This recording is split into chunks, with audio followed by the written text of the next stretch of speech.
자, 여러분 안녕하세요. 오늘도 목사님 궁금해요. 이승현 목사입니다. 오늘도 우리 성도님들이 살아가면서 궁금해할 내용들을 담아서 카메라를 켰습니다. 오늘의 주제는 바로 뭐냐? 여러분, 우리가 성도로 살아가면서 경계해야 될 수많은 죄악들이 있지만 오늘 이 죄악 꼭 짚고 넘어가야 됩니다. 바로 교만이라는 주제입니다. 오늘 이 교만에 대해서 퇴치해 주실 전문가를 모셨습니다. 오늘 겸손의 아이콘, 우리 바로 류용일 목사님 모셨습니다. 안녕하세요. 안녕하세요. 네. 와, 목사님. 다른 사람 모신 줄 알았어요. 아닙니다. 목사님 늘 뵐 때마다 누구를 만나든지 늘 겸손하게, 특별히 목사님 성도님들 바깥에서 만나실 때면 늘 그 겸손의 태도로 기도해 주시는 이 모습이 저에겐 늘 가슴에 많이 남아있습니다. 목사님. 고마워요, 목사님. 목사님, 교회에 다니다 보면 이 죄악에 대한 부분들을 늘 이렇게 짚어주잖아요. 네. 그럴 때마다 꼭 나오는 네. 아주 중요한 죄악 중에 하나가 이 교만이라는 죄악인데, 그렇죠. 네. 목사님, 교만이 도대체 무엇인가요? 교만. 네. 한마디로 말하면 네. 하나님 없이 살아가는 모든 삶을 두고 다 교만이라고 말할 수 있습니다.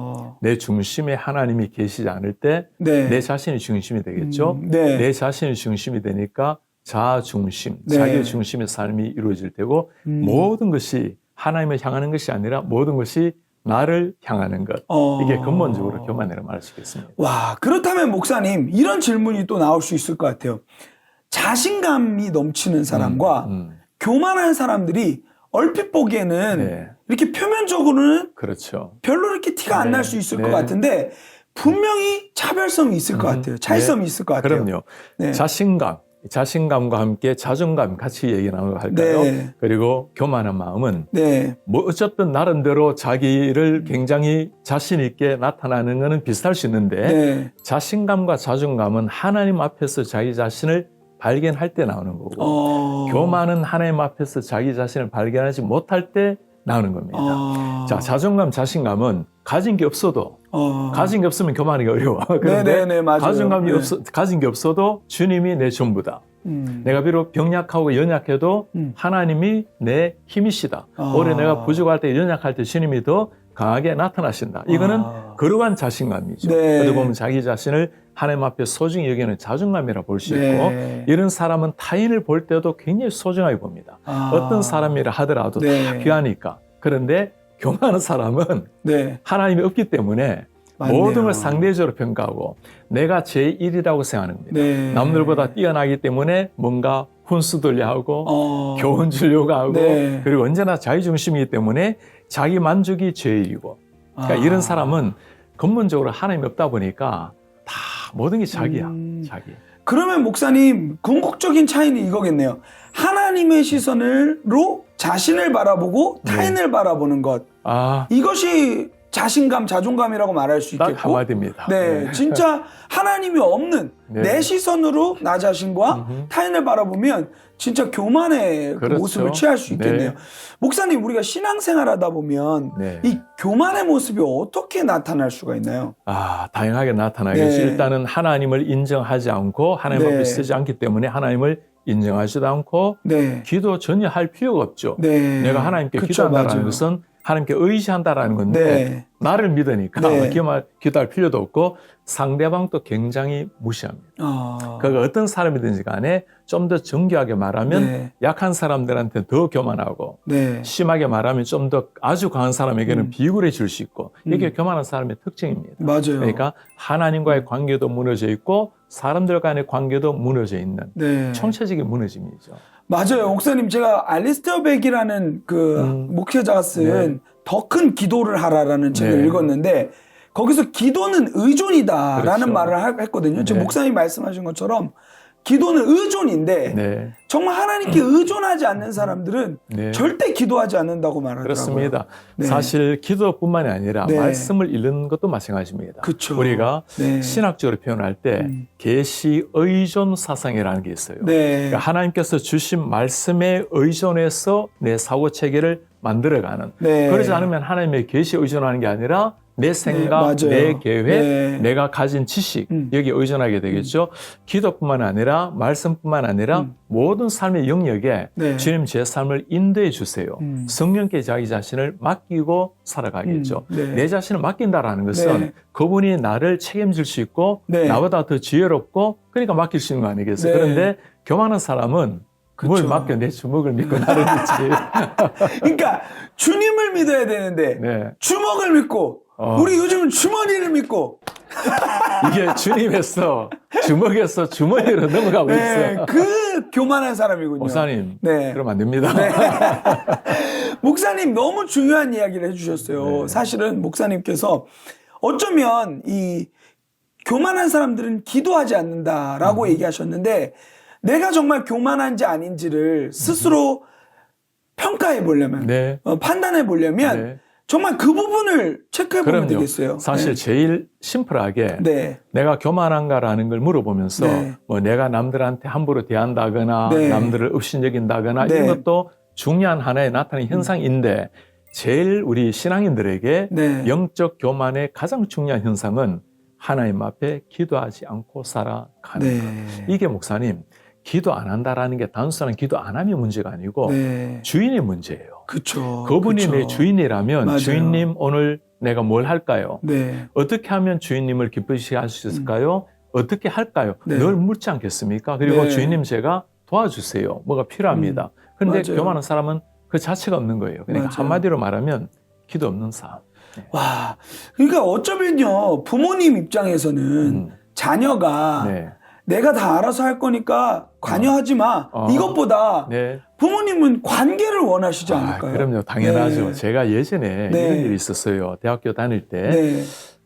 나중에 늘 용돈을 어머니에게 부모님께 5만 원을 다 썼었어요. 네. 사실 5만 원은 그때 그렇게 많지는 않았습니다. 네. 그런데 제가 뭐 아르바이트해서 이렇게 당시 때는 과외도 하곤 했으니까 네. 그러니까 돈을 좀 버니까 네. 필요가 없게 된 거예요. 오히려 제가 부모님한테 가면 용돈을 많이 드렸어요. 와. 그래도 매달 5만 원을 타서 썼는데 그게 어머니 아버지를 얼마나 행복하게 드리는지 와. 내가 어머니 아버지를 믿고 네. 의지한다라는 네. 그 마음. 그러니까 하나님께서도 사실 우리가 뭐 밥 먹을 때 우리 힘으로 먹을 수 있잖아요. 네. 아니 오늘 양식은 가지고 있잖아요. 네. 그런데도 불구하고 주님 오늘 내가 이런 양식을 주십시오. 안 해도 되는데 오늘 맞아요. 있는데도 불구하고 맞아요. 당신이 주셔야 내가 오늘의 양식을 먹을 수 있습니다. 와. 주님이 그걸 기뻐하시는 겁니다. 맞아요. 이게 다 관계잖아요. 맞아요. 목사님 그렇다면 아까도 이 교만이라는 문제가 우리 신앙에 들어오면 네. 엄청난 악영향을 준다고 그렇죠. 말씀하셨는데 목사님 가정이든 또 공동체에 이 교만의 문제가 네. 틈이 타면 네. 미쳐지는 영향들이 또 클 것 같아요. 일단 네. 목사님 네. 참 부담스러워요. 교만한 사람 한 사람 나타나면 맞아요. 일단 교만하면 사람의 말을 잘 안 들으려고 네. 하나님의 말씀도 안 듣는데 어떻게 사람의 말을 듣겠어요. 맞아요. 그러니 남들을 무시하게 되고 그러니까요. 그리고 우리는 공동체를 세우기 위해서 부름을 받았는데 내가 제일이기 때문에 나를 세우려고 해요. 그렇죠. 공동체를 만들려면 목사님 성경에 보면 우리 교회를 네. 하나님의 거룩한 몸된 교회라고 만들었습니다. 네. 거룩한 몸이라고 말씀하고 네. 있는데 건물마다 연결이 되어 하나님의 교회를 이루는데 네. 교만한 사람은 건물을 이루려면 네. 돌이 깎여져야 돼요. 맞아요. 그래 하나씩 맞을 거 아닙니까? 그쵸. 난 깎여지기 싫어. 난 내가 좋아. 맞아요. 이대로가 좋아. 맞아요. 그럼 공동체 건물을 만들 수가 없는 거예요. 네. 이런 사람 한 사람 있으면 정말 참 피곤해지고 맞아요. 그리고 이 죄인들은 회개 기도도 있고 네. 주님 앞에 나갈 기회가 있는데 네. 교만한 사람은 참 기회 찾기 참 어려워요. 맞습니다, 목사님. 목사님, 그러면은 성경은 이 교만에 대해서 어떻게 많이 그렇죠. 이야기하고 있나요? 너무 얘기 많이 네. 합니다. 자문서에 보면 교만은 패망의 선봉. 진짜 거만은 멸망의 앞잡이요. 네. 그리고 하나님께서도 교만한 자를 멀리하시고 네. 겸손한 자를 가까이 하시고 그러니까 네. 많은 것들이 다 죄악이지만 가장 하나님이 싫어하는 게 이 교만죄예요. 네. 목사님 생각해 보세요. 인간이 어떻게 무너졌습니까? 맞아요. 첫 시작이 맞아요. 아담과 하와가 범죄한 이유가 뭡니까? 뱀이 교묘하게 이야기하죠. 그렇죠. 네가 먹는 날에는 눈이 밝아져서 하나님과 같이 맞아요. 되리라. 네. 하나님이 그토록 만물의 영장으로 모든 걸 다스리고 네. 먹을 수 있는, 누릴 수 있는 모든 권한을 다 주셨는데 네. 네가 눈이 밝아 하나님과 같이 되리라 하니까 네. 교만의 눈이 밝아지고 네. 결국에는 하나님의 말씀을 어기고 네. 과실을 먹게 되잖아요. 네. 그죠? 인간의 첫 타락의 근본 이유 한 단어로 말하라면 그게 교만이죠. 목사님 요즘 말로 이렇게 선 넘는다 막 네. 말하잖아요. 네. 진짜 아담과 하와가 네. 이 교만의 죄악으로 선을 넘어버린 거잖아요. 선 넘은 하나님 거예요. 자리인데. 목사님, 이 아담과 하와 말고도 성경에 네. 이 교만으로 인해서 망한 여러 인물들이 있을 것 같아요. 참 여러분 소개 좀 많아요. 해주세요. 맞습니다. 네. 아, 사울 같은 사람. 하나님의 사울을 참 특별하게 그래도 기회를 주셨는데 네. 교만해지자 제사장이 해야 될 일, 선자가 해야 될 일을 자기가 맞아요. 대신해서 제사를 지내기도 네. 하고. 왜냐하면 마음이 급한 거야. 네. 지금 싸워야 되는데 마음이 급하니까 하나님께 의존하게 되면 하나님의 사람을 모시고 맞아요. 주님께 의존하게 되는데 내가 해야 된다라는 생각이 막 압박감이 드니까 맞아요. 조급해지는 거야. 네. 그러니까 이 교만한 마음으로 사실은 뭐 자기가 나름대로 할 수 있다고 생각했겠죠. 네. 그러나 누가 왕을 세웠습니까? 하나님이 왕을 세웠고 누가 전쟁에 진정한 용사입니까? 하나님이 용사신데 네. 그걸 인정을 안 하는 행위가 바로 그런 행위였어요. 너베네살 왕도 어때요? 네. 3장에 보면 진짜 풀무불에서 살아나온 형제들을 보면서 너베네상이 천지 하나님을 찬송하라. 하나님의 능력을 본 거예요. 네. 4장 넘어가서 바로 그냥 교만해져가지고 하나님 앞에 끝장나는 신약에 본 목사님 네. 바리새인 같은 사람들. 이 아저씨들은 진짜 답 없어. 맞아요. 기도하러 나와도 사람들 앞에서 손을 들고 남들 보라고 하나님 저는 저 세리와 달라스 감사합니다. 일주일에 2번 금식도 하고 맞아요. 11조도 내고 이런 존재로 만들어둬서 그가 한 일은 목사님 귀해요. 맞아요. 자, 기도한 거 귀합니다. 네. 그리고 금식한 거 또 11조를 정직하게 내는 거 다 좋아. 네. 율법 열심히 읽고 근본적으로 하나님을 몰랐던 사람. 그러니까 자기 자신이 주인이 되어서 교만해져 버린 거죠. 그러니까 종교적 행위는 있고 네. 의식은 있고 네. 또 고백은 있지만 그렇죠. 결국은 하나님을 마음속에서 지워버리는 일들이 맞습니다. 구약으로부터 신약까지 맞아요. 계속 이어진 것 같아요. 네. 목사님. 네. 목사님 그렇다면 하나님은 교만한 자들에 대해서 어떻게 대하신다고 혹시 성경에 교만한 나와 사람들을 있을까요? 멀리한다고 했는데 네. 이 말은 참 목사님 너무너무 무서운 말이에요. 무시무시한 말이에요. 이걸 모르는 네. 사람은 뭐 하나님 멀리한다는 게 무슨 네. 의미인가? 인간이 범죄하고 난 다음에 한 일이 뭡니까? 하나님을 네. 멀리해서 나무에 숨는 숨어버렸죠. 일이었습니다. 네. 가인이 이 동생을 아벨을 때려 죽이고 피합니다. 네. 그러니까 하나님 얼굴부터 낯으로부터 피하는 네. 우리가 잘 알고 있는 요나. 네. 맞아요. 요나. 도망자잖아요. 도망자. 일단 하나님으로부터 벗어난다라는 거. 네. 그러니까 사람이 벗어나는 것도 문제인데 하나님이 멀리하면 네.